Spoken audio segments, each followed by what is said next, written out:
এই যে আপনারা ডালিয়া দেখছেন না দাদা, ডালিয়ার প্রথমে এইভাবেই আমি ডগাগুলো ছেটে দেবো।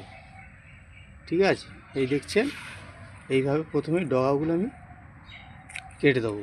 দিলে কি হয় জানেন, এই ডগাগুলো ছেটে দেওয়ার কারণে, এই যে ছেড়ে দিচ্ছি, এই ছেড়ে দেওয়ার কারণে পুরো গাছটা ঝাঁকা হবে, ফুল ঝাঁকা হবে, ঝাঁকা হয়ে গাছটায় পুরো অনেক ফুল আসবে। আপনারা যদি চান যে একটা গাছে আমি অনেক ফুল নেব, ডালিয়া ফুল নেব, তাহলে আপনারা এই ডগাগুলো ছেটে দেবেন।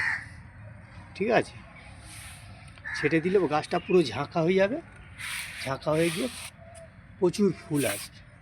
আর যদি মনে করেন একটাই খুব বড় ফুল নেব, তাহলে আপনারা এই ডগা ছাটার দরকার নেই। এই দেখছেন এই ডগাগুলো আমি এই ছেটে দিচ্ছি। ঠিক আছে, এই ছেটে ছেটে এই দেখেছেন, এই সব ছেটে ফেলে দিলাম।